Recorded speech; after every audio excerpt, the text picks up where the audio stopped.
Hello and welcome. I'm Adri Gregan, and I'm back for JJK Season 2, Episode 19. Jujutsu Kaisen. The Shibuya incident arc is. I presume this is still technically part of that arc. If not, then it's the right and wrong arc that follows it, but it seems like the right and wrong is a sort of series that's within the Shibuya incident arc. We are still in Shibuya after all, though I think the incident part of the incident has largely passed. And before I am proven horribly wrong, and Sukuna was just a welcome mat. I'm not ready if that's the case, but I don't think we need that. Whether it's coming or not, what I do know is here is we've got two fights on our hands, both of them involving Mahito, because why not? Why not? He can change the shape of his body to the contours of his soul, so why not split himself into two? Why not fight off against Yuji and Nobara at the same time? I've got a feeling this episode will be largely his fight with Nobara. I don't know if we'll have time to get into both fights. Maybe we'll just delve deeper into them and we'll just continue on to the next episode. Or maybe they'll just both be wrapped up here. I'm not sure, but I'm really excited because the change of pace, in a sense, from the high octane insanity of Sukuna versus Jogo and then versus Maharaga was from that to Yuji facing off against Mahito, a much more emotional and cramped and really, just up close and personal fight, perfectly exemplified by the actual feeling of tight spaces and of claustrophobia with Mahito's like his body morphing and his weird transhumans like literally pushing them up against the wall. It was really good and a really interesting like technical fight that, not to say the Maharaga fight wasn't, but this one just feels so much more personal. And it probably feels even more so because it's personal not just for Yuji but for us, after we saw Mahito doing our boy Nanami, doing him so dirty after he somehow managed to survive Jogo. But I don't think it was really a waste either, and I don't think his life was thrown away per se. He was brought back just to be killed. I think he fought valiantly. He chose to return to the battlefield, and he chose to give his spirit, his legacy to Yuji. I leave the rest to you. And I didn't comment it much, but it's really interesting that he hesitated to say it because he knew how those words could easily become a curse to Yuji, pun intended. Because, that's pressure, right? And that's someone as incredibly powerful and skilled as Nanami, putting their hopes and their future, their dreams on Yuji, a 16-year-old boy, is a lot. I think he can handle it, though, even though he's at the breaking point right now, and you could argue he's past the breaking point. I think it is yet another important development in his growth and yet another tragedy that will mold him into an adult. Appropriately calling back to the conversation or a sentiment shared by Nanami in season 1, right? Though that's more of the end of childhood being brought by countless tiny tragedies. These are quite large, I think it's safe to say. So I'm curious what kind of, I guess not what kind of adult Yuji will be, because due to the nature of the show, he probably won't ever become an adult, but I'm curious what kind of person he grows into moving forward and how this long anticipated yet much, now that it's here, greatly dreaded fight with Mahito will shape out. And how, on the other hand, we've got Nobara and Mahito, of course, who I didn't really think about it before, but they are two peas in a pod. Their personalities are so aligned. I can already tell, if that's the focus of this episode, it's going to be a blast. So I'm not going to waste any more time, and we're just going to get into it. Okay, I lied. I'm going to waste a little bit more time. If you do enjoy the episode, please do remember to hit the like. It doesn't take a lot of effort from you, but it takes enough effort that it shows me you really enjoyed it, and it shows the algorithm that people are engaging. And same thing goes with commenting.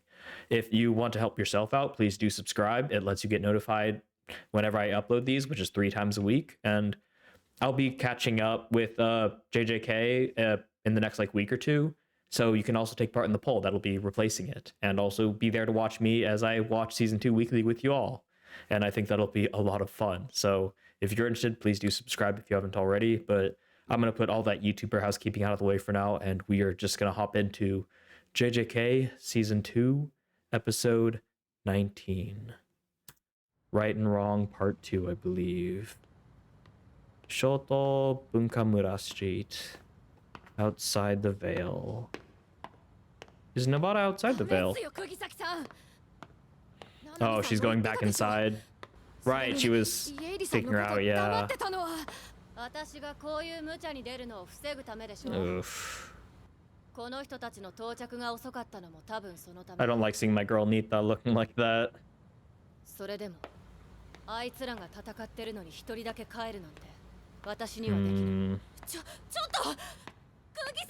I've got to do my part.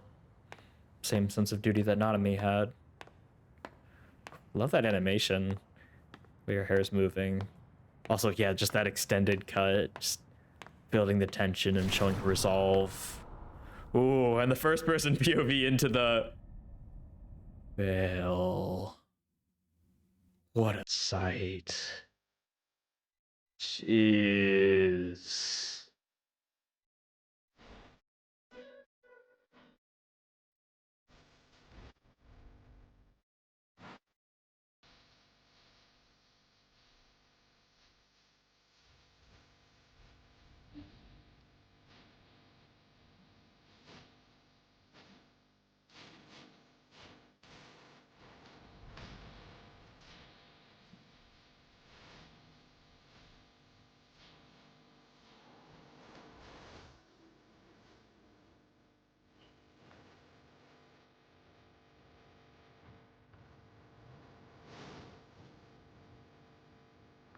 We've got to get the Kyoto people coming in at some point, right? They've got to be coming in soon. For all this time. I wonder if that part in the opening means that we're going to get Yuji and we're going to get the brothers reunited fighting against Mahito. That would be awesome. If we get like a sequel to the season 1 episode 19, I think it was, appropriately episode 19 here, the episode where Toto revealed his technique, which is still my favorite episode of the show. If we get a sequel to that, I would be so happy. I can't imagine it'd be as good because the episode was so good because of the reveal, but I mean, any episode with Toto is immediately just leagues better than it was before. Just the psychological warfare. And I guess also weapons you can use. Ooh.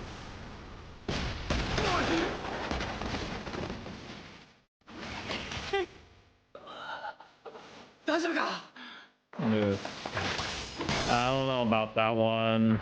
He's gonna melt though, yeah. Come on, Yuji. You gotta get your head in the game. Figure out who you're fighting against. Otherwise, Mahito's right. You're not gonna beat him. Okay, so we're gonna be jumping between the two fights. Good. Come on, Nobuto. Let's see what you got.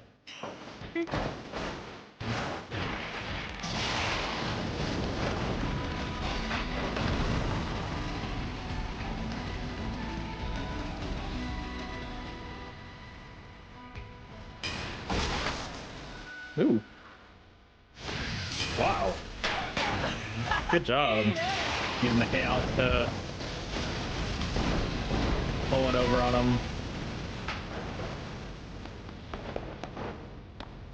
I love that piano playing in the background.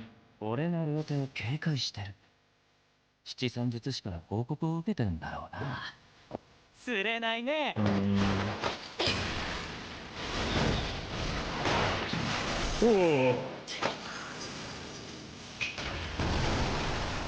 だが俺は分身だ。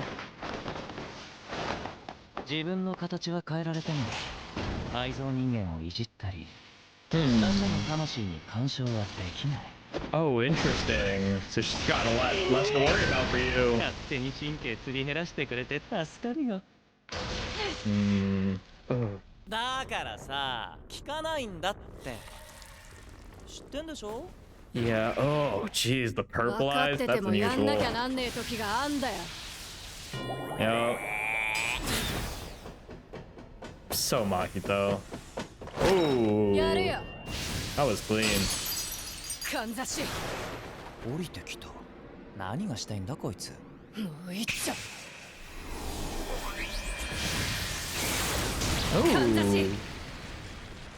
Was she like setting up traps? Nice. ずっと考えてたんだ。 Area hazards. あんたの術式聞いた時からこれは効くんじゃないかって。If she hairpins, she did everything. Oh, resonance. Wait, because they're the same? No way! She can resonate it. まさか。Is that also his 天 soul? 敵は It does. 牛だけではなかった。 As long as she can hit a part of him, she can hit straight to his soul. 少し離れた that ところ cold で私の look. 磁力がはぜる感じがした。 And she wasn't even expecting that. Obviously, she wouldn't, because she wouldn't know about 触れ that. りゃいいのによ。 Wow. 分 Big. 身かなんかで術式使えねえんだ。 I have a lot less to fear from you because of that. And he's not afraid to admit it either. Oh, what an expression. Oh, the footwork. Nice. また体が思うように動かない。 Oh. Damn, Yuji. 釘崎。 Wow. And he recognized those. 俺には誰も救えなかった。 Oh, みんなの苦労も台無しにしてしまった。 not in vain. Because it let you hear. 俺は一人じゃないと。 Aww. せてくれて。 Just a little light back in his eyes. I won't waste this chance. ここだ。 Wow. 友なりが効く以上、もうさっきのどかでも攻撃は入んないな。こっからが本番ね。 He's having a little less fun now.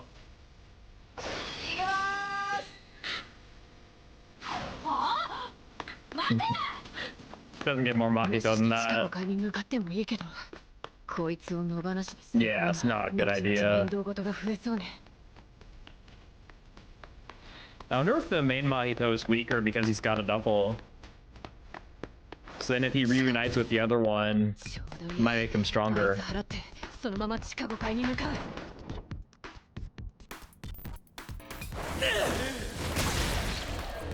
う。 Ooh. 分裂した。どれだ。どれか一つには潰せば致命傷となる魂のプリが含まれているはずだ。引っかかった。 Oh, he gave it a little bit of clever. Very clever. Oh my god, if we get Nobata and Yuji fighting together, 人が二人。 that would be amazing. 分身を作って別行動していた。 They are coming back together to make him stronger. Yeah. Oh, are they switching?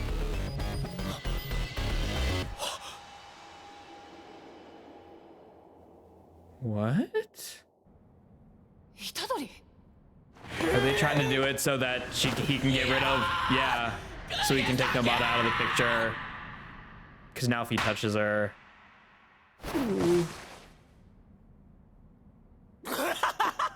もろじゃん。 Oh! 邪魔だ。釘崎。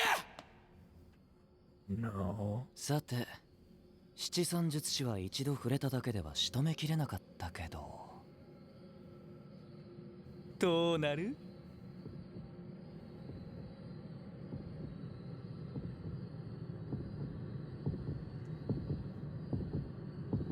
Is it not working?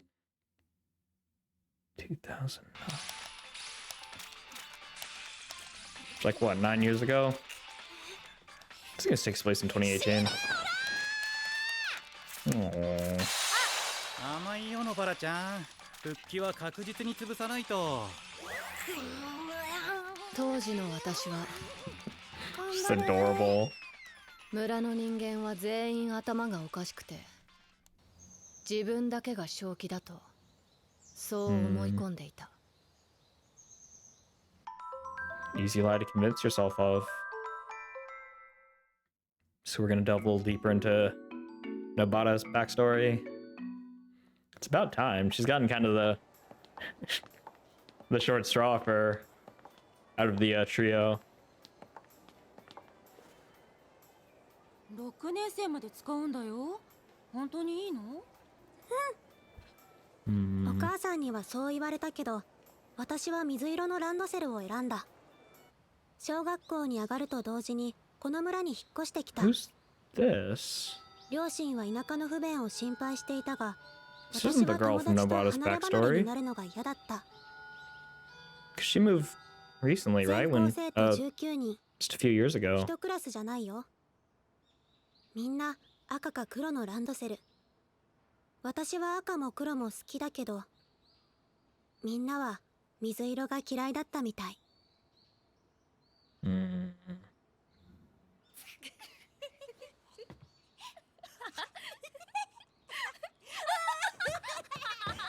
Or they hated you.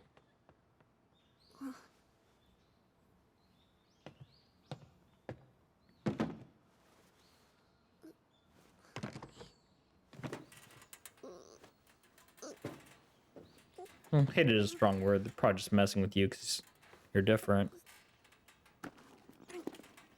It's easy to mess with people who are different.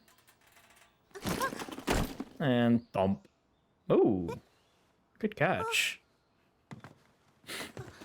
ありがとう。ねえ、フミのランドセルさ、交換しよう。 Fumi. 交換しよう。どりゃ Huh?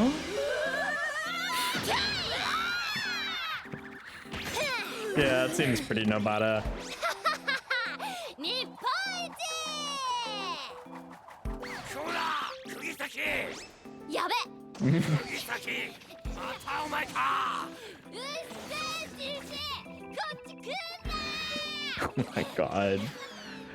A その日の delinquent うちに since ランドセル childhood. は帰ってきた。そもそもランドセル嫌い。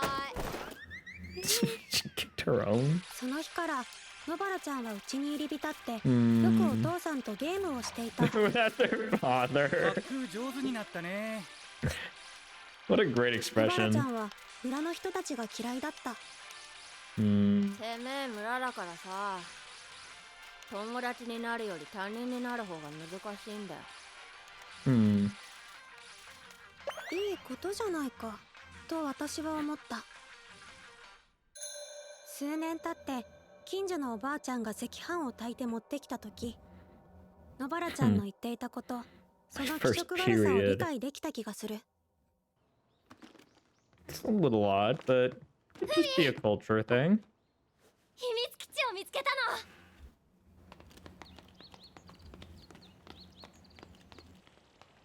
野原ちゃんは子供らしからぬことを言ったと思えば、急にこんなことも口にする。 She's a child after all. 今思えば、 Aww. あれは誰かの受け売りだったんだと思う。例えばお母さんとか。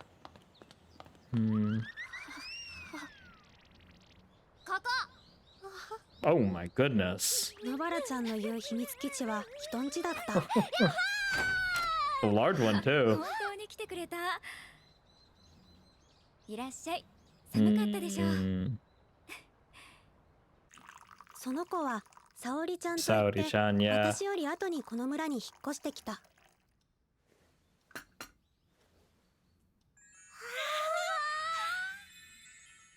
いつも突然訪ねてくる私たちを嫌な顔一つせず迎え入れてくれた。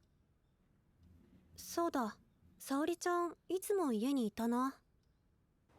沙織ちゃんに会って、野原ちゃんは変わった。 Nowhere else to be. So interesting how we're getting this backstory from Fumi's perspective, not Nobara's. また So we can never really tell what 口 Nobara's 調も柔ら thinking. かくなって And everything is from an 品のようなものが身 unreliable についていったん narrator. だと思う。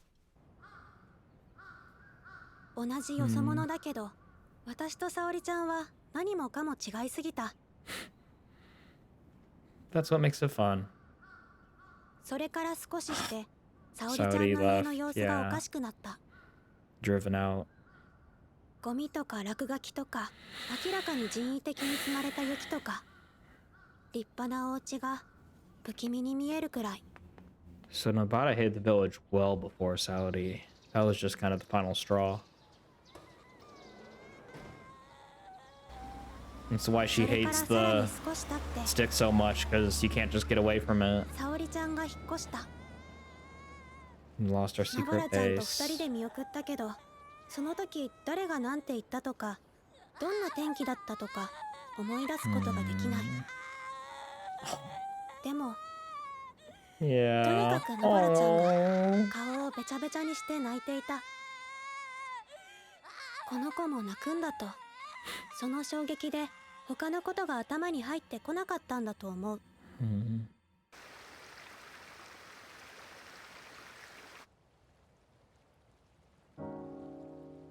今年の6月、野原ちゃんが東京の高校に通うことが決まった。 Are we gonna see Fumi as a teenager? おばあちゃんと揉めて時期が中途半端になってしまったらしい。じゃあ二度とここには戻ってこねえから。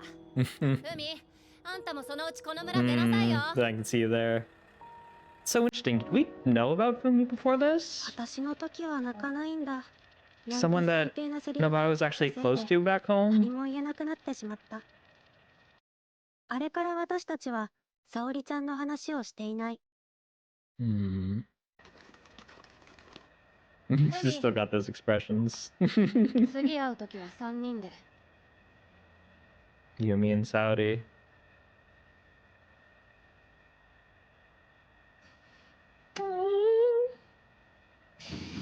She is sad to leave her. Second time I've ever seen her cry. There's tears falling on the chibi face. The show really knows how to make you feel things. Even if it's just through sheer moe. Overwhelming.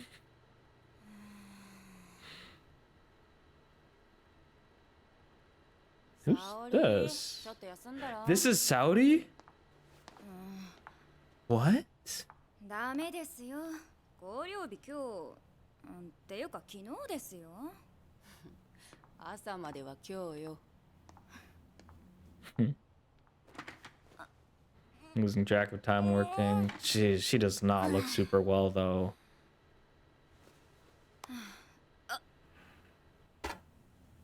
ニキビできてる。 Living her own life. やばいよ、テロかな。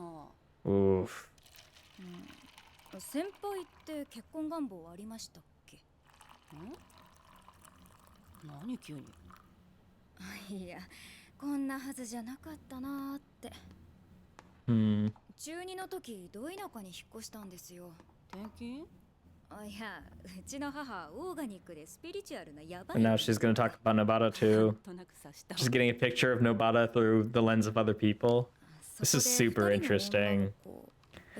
I really like this. 特に野原ちゃんって子がすごい懐いてて。I wonder how she's doing.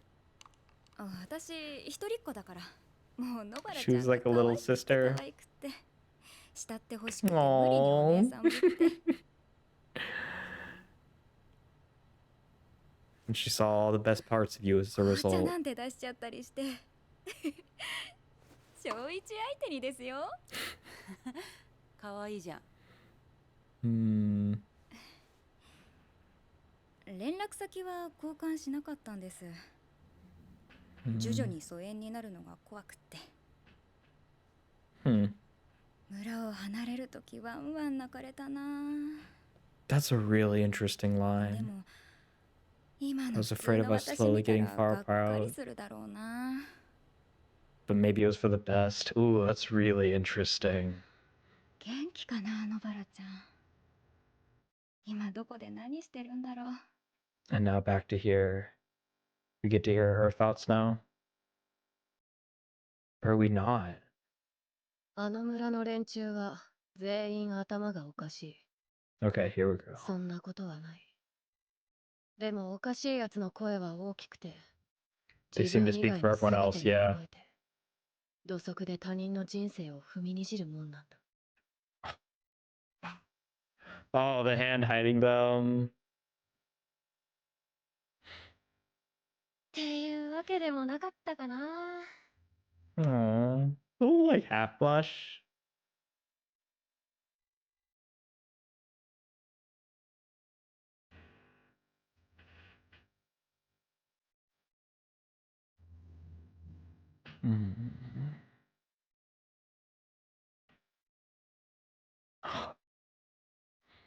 Not the return to ごめんね、ふみ。 kids. That's terrible. 約束守れなくて。 No. Don't tell me.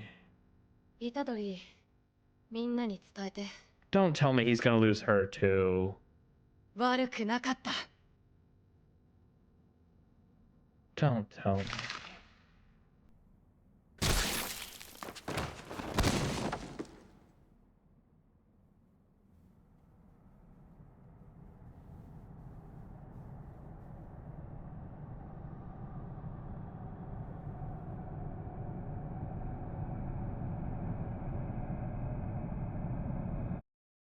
Kugisaki.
初めて東京駅に降りた時、トラックの Even 後ろに this 立たさ music's れてるみたい different. な空気にちょっと引いちゃったんだよね。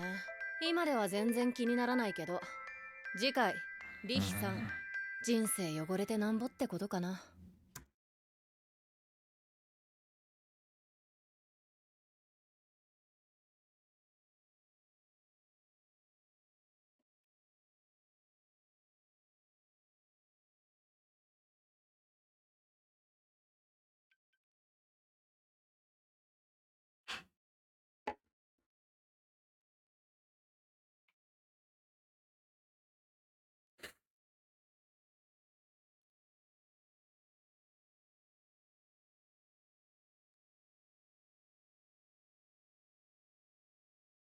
I'm so glad I didn't watch that after Freerun yesterday. I mean,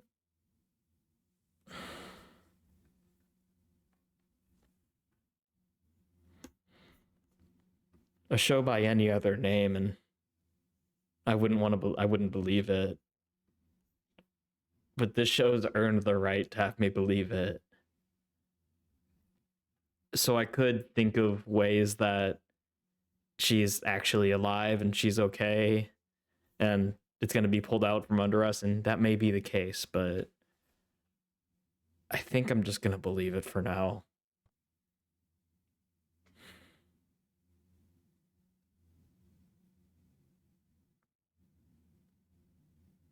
Well, shit, I guess I was wrong.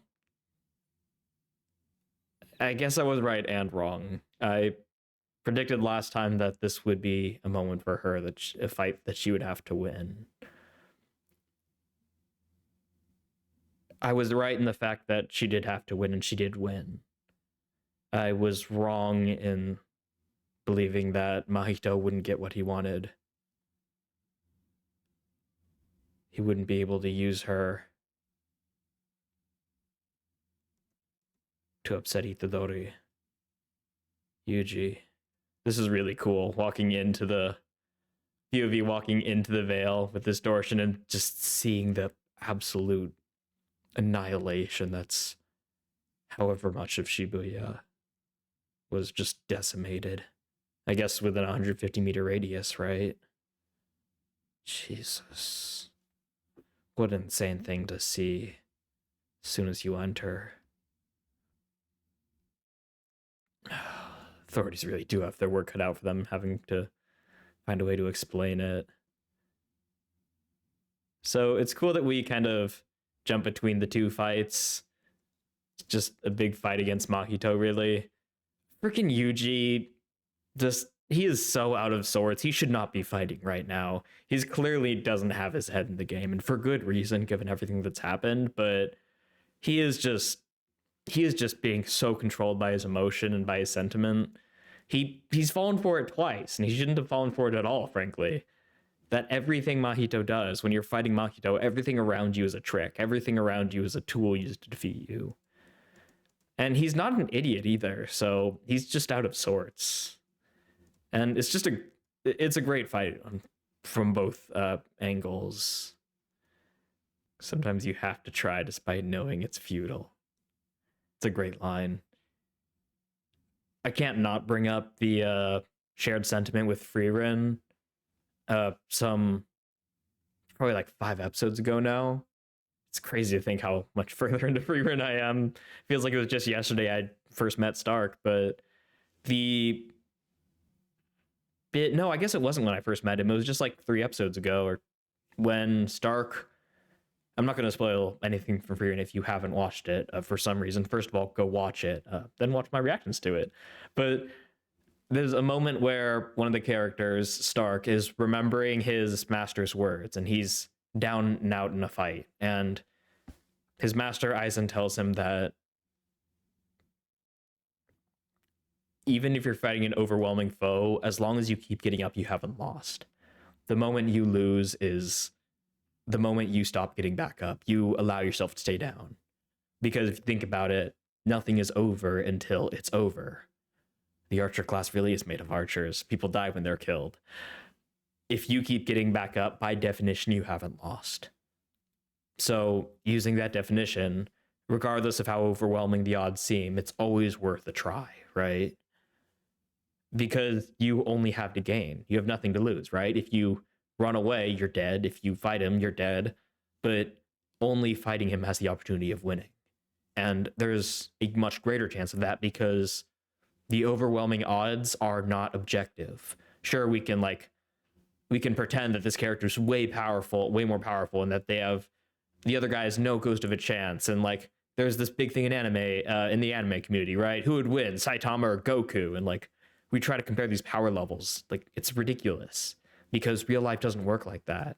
There are no power levels. There are advantages, disadvantages to everything. There are circumstances and environment around the fight, and there is our own perception. Most of the time, overwhelming odds are from our subjective perspective. I use the same analogy back in Frieren. If you are running a marathon and you are exhausted and you feel like you're going to collapse and you want to quit and other people are just passing you, you think, oh, there's no point. I'm not going to win. But you don't know how tired they are. Maybe they're just holding it up better. Maybe they're dehydrated and they're about to fall apart if you just keep going. You don't and can't know that. So it's always worth trying, because things only seem stacked against you from your vantage point, a vantage point you can't help but have. So it's always worth trying. And because she does, she actually manages to win. And she has this brilliant idea that's way smarter than she thought it was, but it's clever in several different points, and it's beautiful. I love how her hammer thing has like this like glowing energy. It looks like it's about to explode just from the impact. But she uses her resonance, which is a way which allows her to strike directly at his soul. And because she's hitting him, he's effectively resonating with his other self, because they are both Mahito, right? So hitting him hits him. It just so happens there's two of him, so it's going to hit both. So she effectively ends the fight against Yuji, with Yuji versus Mahito, because he's not really able to recover after this. And because of the resonance, she's able to strike right at his soul. It's phenomenal. It's great. It's super clever. It's a little upsetting. It's kind of hard to see it coming, because we haven't seen her in so long. We really haven't seen her nearly as much as we should in the show. So it's harder to remember like all the different skills she has and all the different things about her. But regardless, it's still bringing back something that we've been introduced to before, used in an interesting way that completely tips the scales. So it's good. It's not as good as it necessarily could have been, but it's still really, really good. Super clever. Especially with the format of this, two people fighting against like the same person, copies of the same person. So this is where the real fight begins. Haha, I should take you seriously. And run. That's how Mahito takes someone seriously. And as soon as he's running away, like, I had the thought, I imagine you had the thought too, he's going down there to find his other self. And Yuji gives words to what we're thinking. He's going to merge, but he doesn't. He decides to finish his mission and get one of the sorcerers out of the picture. So he does.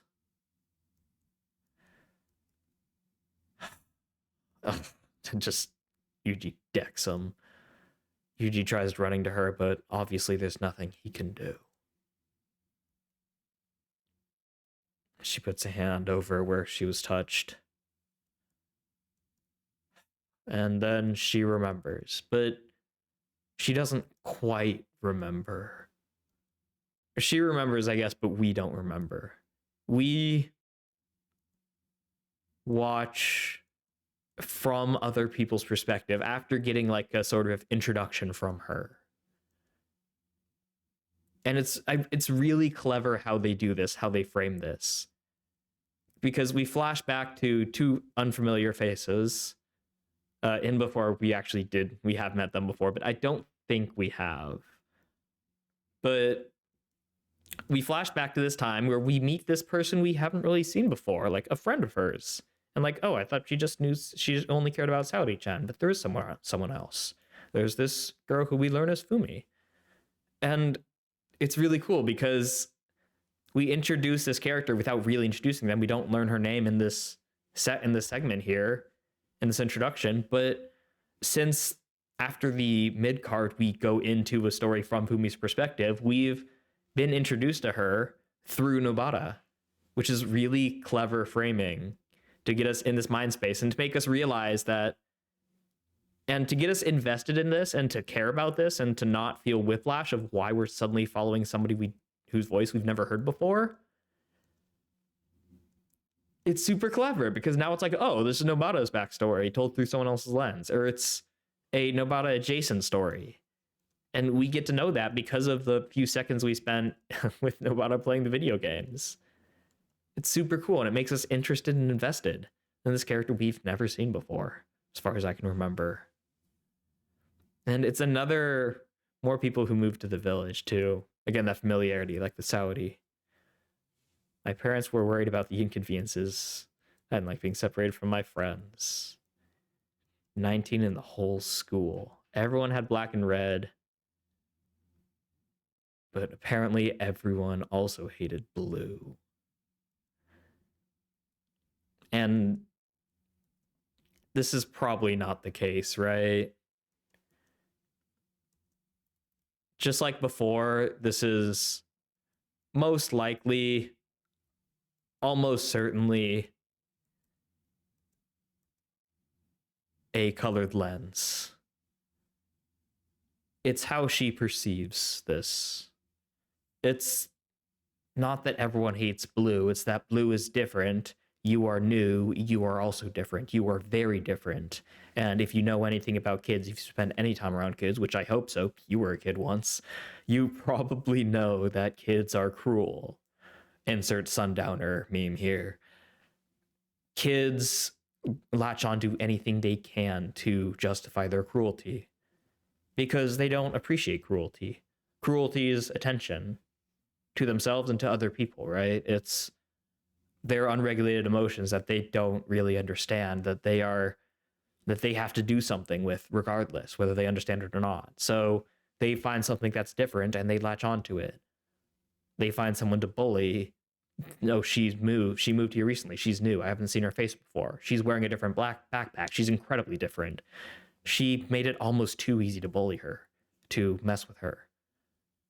But of course, from her perspective, why would she think that? Oh, it's just because I have a different... Why are people making fun of me, right? Why would she... What justification could she possibly come up with this?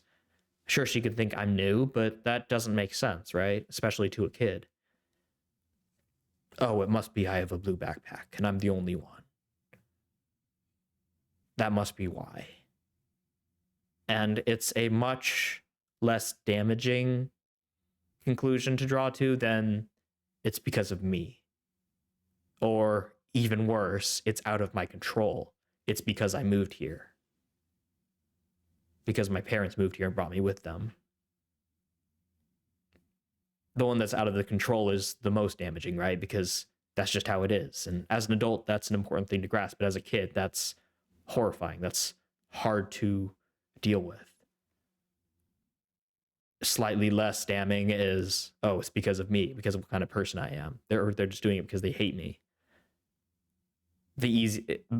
Far more than those two, it's easier to accept, oh, it's just because my backpack is blue and they hate blue. And I don't think this is ignorance. I think there's a part of her that acknowledges all those other things, that there's far more reasons than everyone hating blue. But it's so much easier to square that circle, especially for a kid.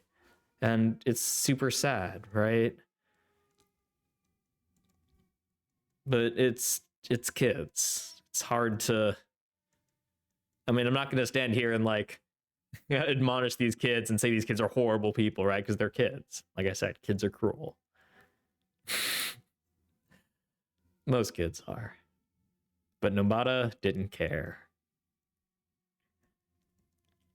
She wanted she wanted her to feel like she belongs, and she wanted these kids to know why they were getting beat up.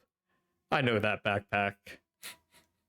And also, I think it's a large reason of why she decided to get close to... Why did she decide to get close to Fumi in the first place? It very much seems to me that it's... She's so cute. I hate all backpacks anyways. It's... The enemy of my enemy is my friend, right? Put in such an extreme way. It's the idea that I hate everyone in this village. Everyone in this village hates you. So we should get along.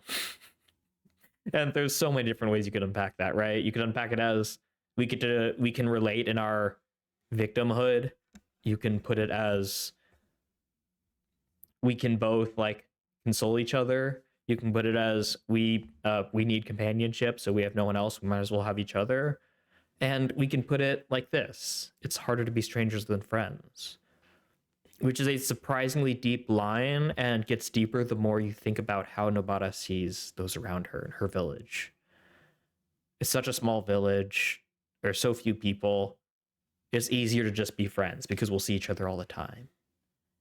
And I think she believes this. And I think the implications of Nobara believing this is heartbreaking.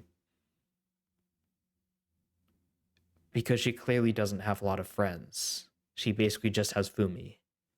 And I guess Fumi's dad now. Also Saori. But that's heartbreaking, right? She wants to be friends with everyone because it's easier. Easier, right? Because there's no reason not to, right? That should be the baseline. But she can't be friends with anyone. She'd rather be a stranger, even though that's harder, even though she wants that less. That's how much she doesn't like the people of the village. That's really sad.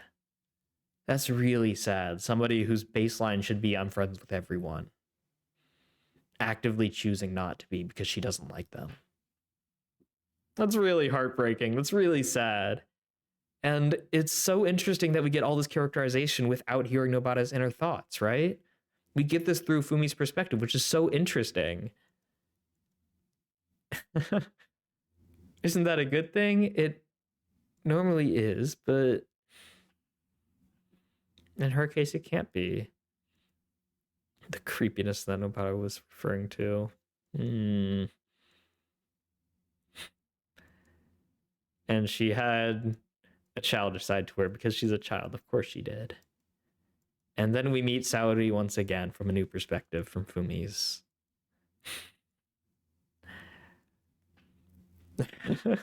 What's such cute expressions. We always visited her and she always welcomed us. She was always at home, like she had nowhere else to be. How odd. Let me practice braiding your hair. She came more refined. She learned a lot from Saori, right? She modeled after her. Her elegance, her demeanor, her Onesan attitude, her big sis air.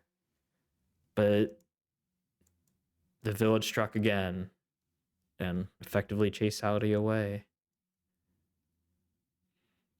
And Nobara crying is so heartbreaking. It's so heartbreaking.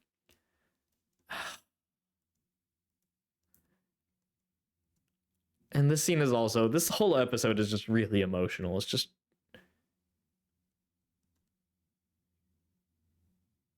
there's so much in this scene. The thought of Nobara's crying image being so implanted into her mind, and now she's here, and now when she's leaving, and she and Fumi may like never see each other again, I'll never come back to this village. And with the smile on her face, she's like, oh, she'll cry for Saori, but not for me. And she recognizes this as an awful thought. And she's like all just stuck up in her own head. It's like, oh, she cared more about Saori than me. But like all the little expression with the giant eyes and the mouth or anything, it's so cute. It's so chibi. It's so moe. It's all those things. But then Nobara turns back. And Fumi realizes that she was putting up a brave face and she was barely holding herself together, trying to present a strong image, just like Saori, right? Yet another thing she got from Saori, who she was modeled after. And that realization made Fumi tear up too. Big old teardrops falling down her expressionless face, her featureless face, the little blush, big old teardrops. So cute, so heartbreaking. Oh. And then she leaves, and without another word, we suddenly jump ships to another perspective. And this one, for a second, I didn't understand. I was confused because there was a lot of talk about Saori, but she looks kind of like her, but she looks so different. She looks so tired. So it seems like a non sequitur, but the fact that we suddenly cut here makes you wonder, wait, who the heck is this? It's got to still be connected to Nobara, right? But thankfully, we don't have to stew in that for very long because we immediately hear Saori and we're like, oh yeah, duh. Wait, yeah, she does look kind of like her. She's got those eyes, she's got the hair. Her hair's a little different, but wait, what the heck? She's older. This is like present day, right? So temporally it tracks, right? It's nice that we don't go into the past, switch to Fumi, go into the present, then go back to the past to switch to Saori. We stay in the present as we switch to Saori, which is really nice.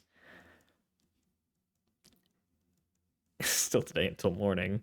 And she seems so different, and it's a really cool perspective we see. It's everything that we didn't see from the flashbacks, right? It's everything that she didn't show. Everything that wasn't her acting as a older sister.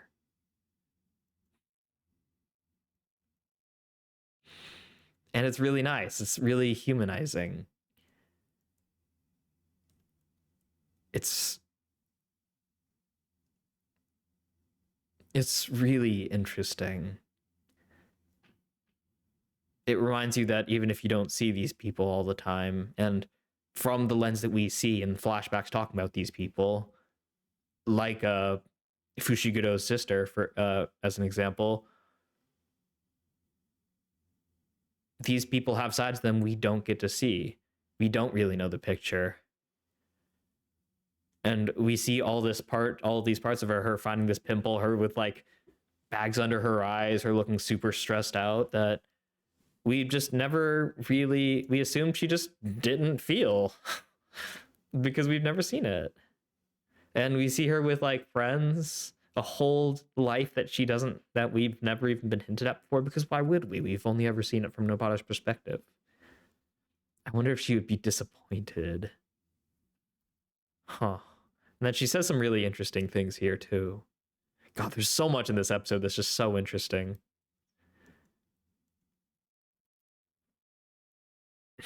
I even served them to you at the first grade. I never gave them my contact info. I was afraid of us slowly growing further apart.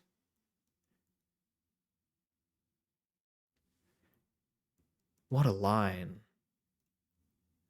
What an unusual line, right?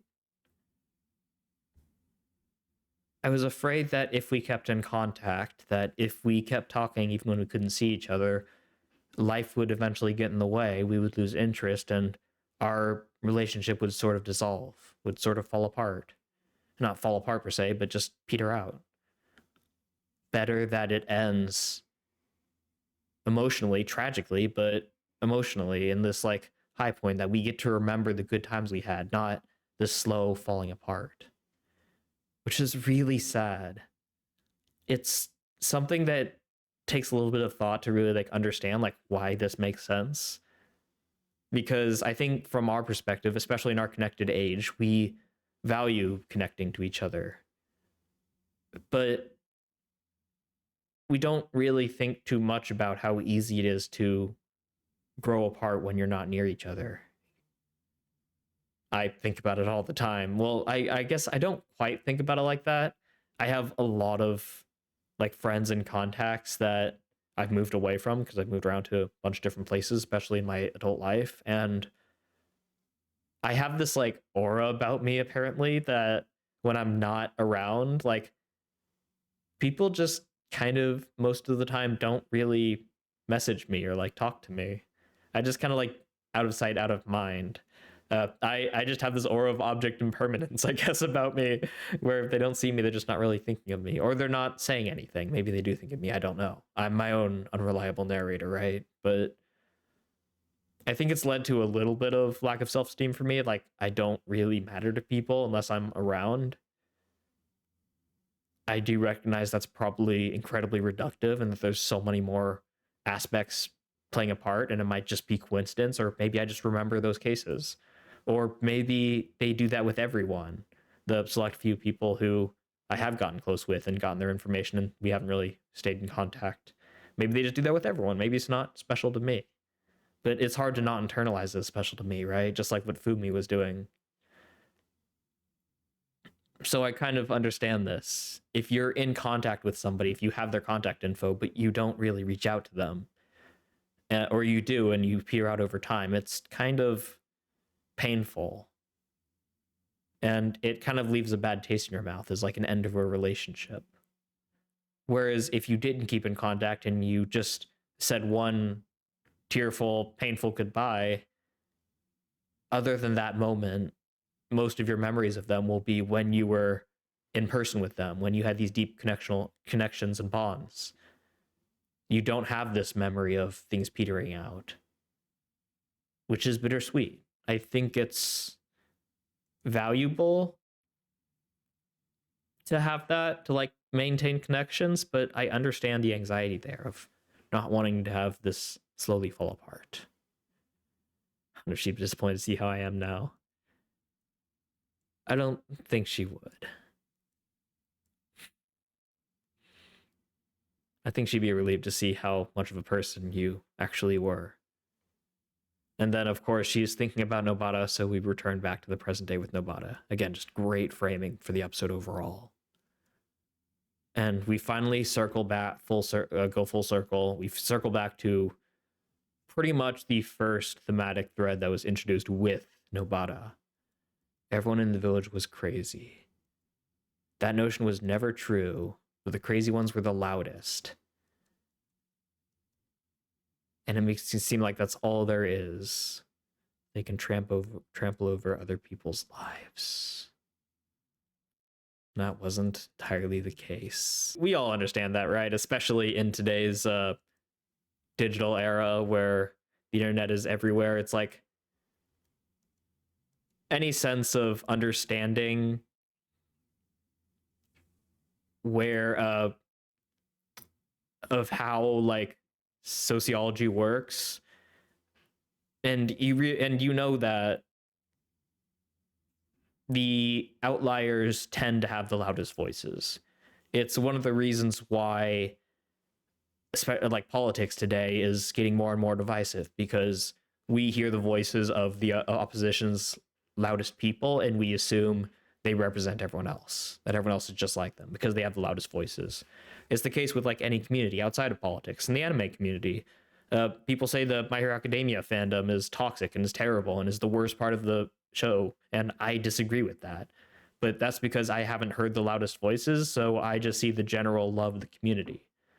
I don't hear the crazy ones that's everyone assume are speaking for the whole community, or are loud enough to effectively represent the whole community, because you can't engage with the community without seeing them.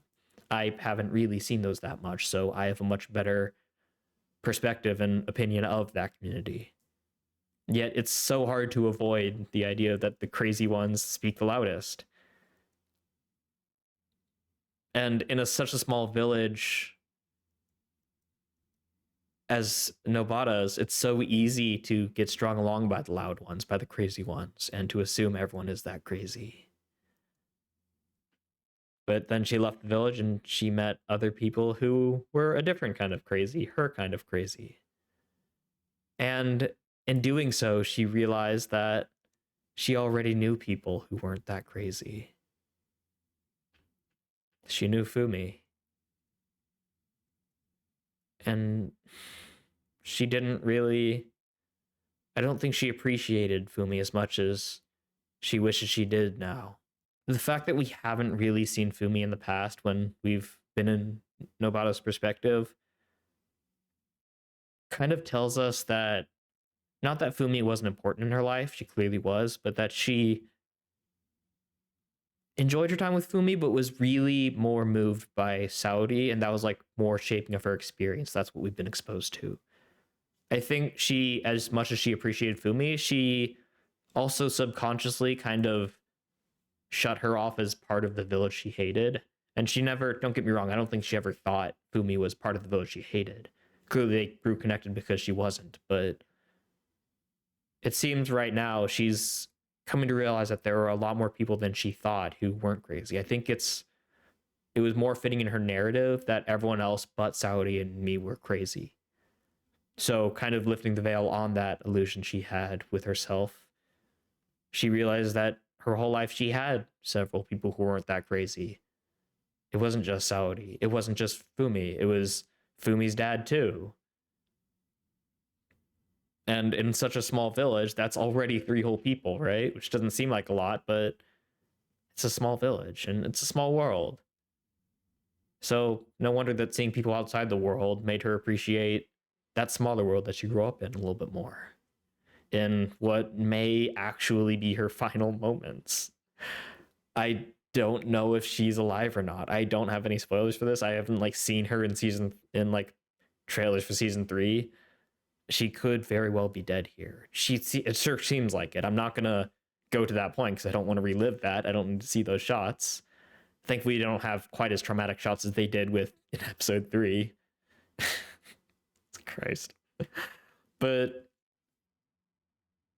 if this is her final moment, then it's a beautiful moment. A beautiful moment for a character we didn't get to see nearly enough. And it's also horrible because Akutami continues to just trample over our hearts, doesn't he? So, I'm sure we're not done with the heartache. I'm sure there's more heart trampling to come in the future. I can only imagine what this is going to do to Yuji, our poor, precious boy who didn't deserve a fraction of what he's been through. But we'll just have to wait until next time to find out. If you're excited for that and you want to get notified when that comes out, please do subscribe if you haven't already. If you enjoyed the video, again, a like really helps me out so much more than you think. And it helps with the algorithm, show it to more people so we can build this community and we can drag more people from the JJK community into our community and we can build it out that way. And even better than that, though, if you want to leave a comment, I read every single one without exception. And if it's a really good comment, I'll even like put it in the video and talk about it here. But I'd love to see you down there and I'd love to engage with you and just build out the value we can extract from these shows. So I hope I see you down there, but if not, wherever I do end up seeing you next, thank you so much for watching, and until that time, have a lovely rest of your day.